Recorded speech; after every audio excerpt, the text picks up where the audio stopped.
Hey guys, I'm Dov, and today I'm back with more Total War Warhammer 2 multiplayer action. We're here once again with the Lizardmen. Turin's going to be commanding them against my Greenskins, so let's get straight to it. NAKAI here leading the way. He's got 3 regular Croc scores, very good against the Greenskins with their anti-infantry, Saurus Scarvet for anti-large, Skink Priest for additional terror, and even a Feral Bastillodon. Frontline mixed red-crested skinks and Saurus, so a relatively strong front line. For myself, I've got slippery little SKARSNIK leading the way out here on the flank. You've also got the Ragnarok Queen. Both of these guys have anti-large AP and poison, so hopefully they'll work well together in tandem. We've got some Black Orcs here as well. Warlords Boys and AP Loonies in the front line. You definitely have to be more choosy about your regiments of renown now with the Greenskins, and I definitely prefer the Queen here for the Spider Summons. We've also got Black Orcs out to the flank, the 1 Rock Lobber, a nasty Skulker protecting the back, 3 Air Boys, because, of course, Air Boys have really decent AP values.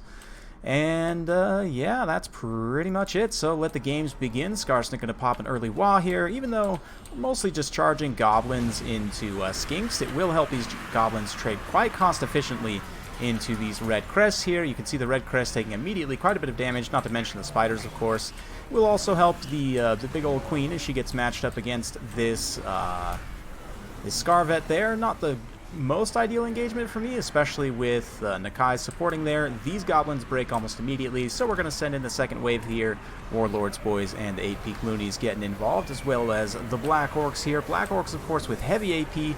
Unfortunately, that wad did just barely wear off there, but we do also have a Manticore summon in the back line. Meanwhile, over on the far side, SKARSNIK is supporting with the Rock Lobber here. This engagement, SKARSNIK is doing a ton of anti-large AP damage to these Croc scores, which, by the way, I love the color scheme for NAKAI, especially on the Croc scores with their extra, paintings and stuff, but they are taking quite the beating here from SKARSNIK, so we should be able to win out on that flank. And you see there that the Goblins were able to trade very cost-efficiently into those red crests because of the buffs. Meanwhile, over here, we did get the nasty Skulker Smoke Bomb. Unfortunately, these Croc scores are doing a ton of damage, and because of the terror of the Manticore, they do flee away there. Some of the archers are getting inundated by Air Boys here, but the armor sundering of the Warlords Boys had been helping quite a bit. That's where most of the damage on those Croc scores came from, was the armor sundered plus the Orc Air Boys in the front line. This is one of the reasons why I like the Warlords Boys over the 8-Peak Loonies, because they're immune to psychology and they can help hold in the front line against big terror-causing dinos. At this point, though, the back line is a big, giant mess. The Red Crest even getting through to the Rock Lobber at this point, and the Spider is getting quite low as well, so definitely a dicey situation. We're going to converge with the Spider Summons here, just try and keep the Saurus Scarvet pinned in and distracted momentarily as we bring SKARSNIK and this healthy unit of Black Orcs over to support. Definitely got to try and not get my caster killed either, so we're going to scoot away from NAKAI there. Meanwhile, over here, these Black Orcs are still holding, and in kind of a knockdown, drag-out fight, because they have decent enough melee defense and good melee attack, they should be able to grind out against those Croc scores. We'll see. Meanwhile, over here, SKARSNIK getting matched up against NAKAI here, and this is actually a pretty good situation for SKARSNIK, especially with supporting Black Orcs here. But he does anti-large AP poison damage. Meanwhile, over here, again, the Scarvet matched up on the Queen is not the best, but we do have the Pig Lord charging in from the side. And one thing to note about the Orc Shaman on the Pig, specifically why I bring him on the Pig, that 70 charge bonus is quite significant. Not the biggest weapon strength, but good AP values. Fists of Gork also on the Queen there for some extra stats, and immediately the Scarvet's in trouble. Meanwhile, SKARSNIK is doing a lot of damage to NAKAI here, so let's zoom in for a nice little close-up, and ooh, nice little shin shot right there. And believe it or not, SKARSNIK will actually beat NAKAI here, probably one-on-one. We'll see.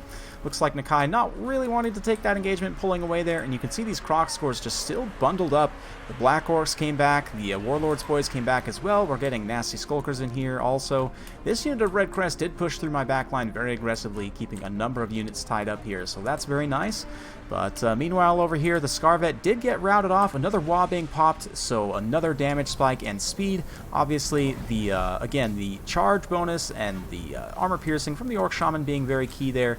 Meanwhile, in this center pocket, quite a few Lizardmen units taking a ton of damage. There are Black Orcs saturated in here, and even the anti-infantry AP of those Croc scores will get dragged down by superior unit models, especially with the Skulkers there, but Miasma of Despair dropping their leadership, so they get routed. But here comes SKARSNIK, matched up against the big boy in the heat of the battle here, with the Spider on one side, just walloping the Croc scores all around, and this is just about enough to finish off NAKAI here. He's getting very, very low, and SKARSNIK is trading great here. We're going to go ahead and throw a Fist of Gork just to make sure his melee defense stays high, and quite a few of these Croc scores start to get terrified. Even NAKAI himself gets terrified as he's down to 250 HP.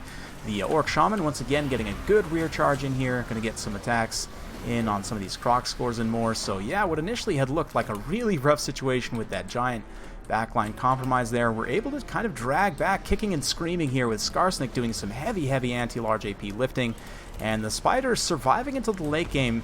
I would say definitely the unsung hero of this battle is the Pig Lord, for sure. That Fist of Gork, I also got a few pretty good brain bursts, maybe one or two, but the Skink Chief's trying to get in here, or the Skink Priest rather, and the Croc scores also, realizing that the Orc Shaman's quite a high value target, but with 66 speed, and again, that extra charge bonus, that 70 charge bonus from being up on the Pig is pretty significant. You can definitely make contact on a number of high-value targets, and especially like in a rear charge situation, can be a very, very useful melee combatant. Certainly more useful than many casters, but you don't want to get too crazy. Make no mistake, he's definitely not really meant for something like this, but with NAKAI only having 30 HP left, he should be able to actually finish him off here. Maybe? Oh, he gets NAKAI there, the Pig Lord with the kill. Honestly, kind of stole SKARSNIK's kill there, but anyway, Skink Priest will continue to hold out for some time. Unfortunately, the Feral Bastildon got routed off, but a very nice build from Turin in terms of just spreading around the terror and everything. I do think that NAKAI, you know, he's a decent pick here, but I think that going with Tehenuin on the big Stegodon rather than NAKAI, of course, you wouldn't have to bring the Beastcaster separately as well. It is pretty expensive, but it gives you a very, very powerful, you know, Caster Lord. You have the giant bombardment AoE. I just think that Tehenuin's going to be the optimal pick, even with NAKAI on the field. He's pretty good, don't get me wrong. That attack buff is quite strong, but I would almost say you want maybe even the defensive buffs of, like, Gorok, but I don't know. Gorok, I don't know that he would trade that well in the front line here. Maybe you go with Saurus Oldblood on a Carnosaur, because he has both the attack buff and the defense buff of Horn of Kygor in standard round. I don't know, but honestly I think Tehenuin, just because he gives you your Beast Caster and Lord in one, very powerful melee combatant. I think that really is the way to go, in my opinion. But at the end of the day, it was still a very close battle. A couple of things could have turned there, but the Spider being supported by the Orc Shaman there was very key in the late game. SKARSNIK, of course, doing a ton of anti-large AP work there. Also, the Black Orcs just hanging in there with their good leadership, immune to psychology, grinding it out until the late game. It's really why you want them in this matchup. They will grind it out against most Lizardmen units. Even if they're getting monster mashed, as long as it's not too one-sided, they will continue to fight there, especially with support. But yeah, definitely like the 8-peak loonies here and the Warlord's Boys, as I mentioned. Warlord's Boys are actually immune to psychology, and they also have our armor sundering, so personally I prefer to go with the Orc Air Boys here, just because they're a little bit more tanky in terms of their melee stats, and you don't have to worry about using one of your Regiment of Renown slots on the Rusty Airs. Instead, you can get a unit that has, again, immune to psychology, can help hold in the front line, good missile block chance, decent stats as well, will actually trade reasonably well with Saurus. It's not amazing, but their leadership is a little bit lacking, but that immune to psychology, like I said, certainly helps, and they can help kind of support that front line engagement. And yeah, Greenskins definitely in a pretty good position to counter the new Lizardmen stuff. They are definitely feeling pretty good, and I thought the Regiment of Renown nerf would hit them pretty bad, and it does feel a little bit bad taking builds, but honestly I think they're still going to be quite a strong faction and good in a number of matchups. Looking forward to exploring them a little bit more. As I mentioned, for the Lizardmen, I would definitely go with Tehenuin here. If you kit him out with just the Manticore summon, and you know, Flock of Doom can be decent, but I might also consider Pan's Pelt to give himself physical resistance to help out in some high value engagements. Alternately, you can also go Wissen's Wild Form or Flock of Doom if you want to go with more of a damage focus.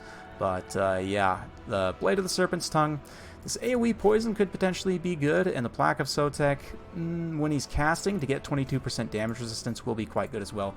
Very expensive, but again, you're getting your Caster and Lord in one, getting a very powerful Dino to boot. I would probably bring a Feral Carnosaur just because it's a little bit cheaper than bringing the Scarvet.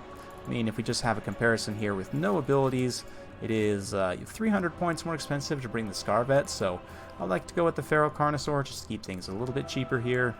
And I definitely like the pick of the Feral Bastildon. Nice cheap terror-causing options. Croc scores are also a really nice pick here. Red Crests also trade reasonably well into the front line, so we'll grab a few of them. Maybe the cohort of Sotek, and we're feeling pretty light on numbers. I would probably come in here and maybe trade out like one of these Croc scores. We could maybe play around with this composition a little bit here, maybe bring some Skink Skirmishers. This is pretty heavy. Your front line's going to be pretty light, so I might try and mix in some Saurus here instead. But Saurus just get crumped on by Lizardmen infantry so hard. It's really a tough sell to win the infantry fight there, so I don't know. I guess with this Carnosaur, I really don't think maybe you need the Feral Bastildon, so maybe we'll just go a little bit wider on the red crests rather than bringing the cohort of Sotek. Just go super wide with lots of Croc scores. We've got the Skink Skirmishers there, a couple of big heavy hitters, and then Tehenuin, of course, can spread around the Manticore summons. He can spread around Flock of Doom, or, you know, if you want to go with some buffs.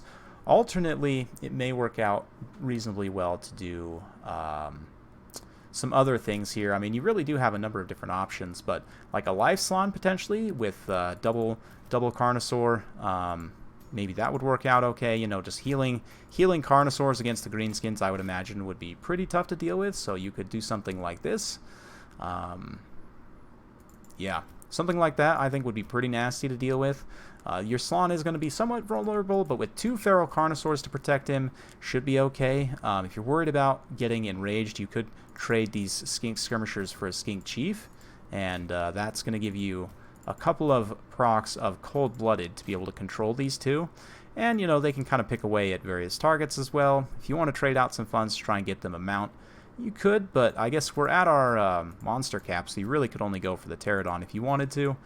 Anyway, I'm just kind of theory crafting a little bit here. Let me know what you guys think in the comments below. You could also go with a nice fire build with a Fire Slon, but it's really wide open. I'm very interested to get in some more games as a Lizardman and just kind of explore some different things, because there's a lot more open possibilities. I think there's some good synergies yet to be found. Against the Greenskins, potentially like a kiting Fire Slon build could potentially work, just because they tend not to bring too many fast attack units, and you could probably outpace them. So again, just kind of spitballing here, but if we were to take fire, let's get Cascading Fire Cloak and Fireball, and we'll just cut the rest. And I know Flamestorm, but for now we'll grab Aura of Pretzels just in case. Pledge Statuette's a nice little damage item, so we'll hang on to that. But basically we want to get as much Kindle Flame as possible, so we're also going to get an Ancient Salamander as well as a Solar Engine. This is a lot of high value stuff to protect, but I think that if we go with like some Cold Wind Spear Riders, we can do an okay job. And let's go nice and wide in the front line, again with some some Red Crests and some Skinks here. And from here we can do a few different things. Probably some Salamanders wouldn't be a bad idea to go with this kind of mobile build here.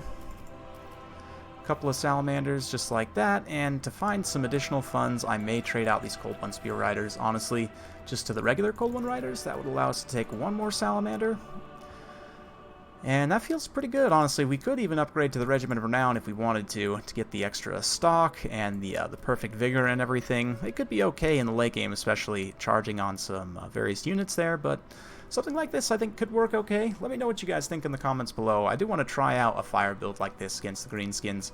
I mean, obviously you could make an argument for the Burning Head here, absolutely. Just having the ability to clear out Greenskins' leadership very quickly with a nice Terror Bomb, especially like if these dinos get caught up, because both of these are not really meant for melee. You do want to try and keep them far away if possible, so yeah, there's definitely an argument to be made. Maybe you trade one of these Red Crests out for something a little bit lower tier and just buy that Burning Head there. But it's an interesting one. It's definitely an interesting one. So we'll have to kind of see how it ends up playing out in terms of live, but I definitely have some things I want to try here. Let me know what you guys think in the comments below. Hopefully you guys enjoyed. I'm going to be keeping it coming with quite a bit of content over the next few days. You should see today a big 5 cast that was filmed a few days ago. There are 5 replays all in one. It is edited down so you don't have to sit through loading screens and everything. So yeah, hopefully you guys enjoy that. If you do like this sort of content, be sure to like, subscribe, hit that bell notification so every time I upload a new video, you'll be notified. Thanks again for watching, and we'll see you next time.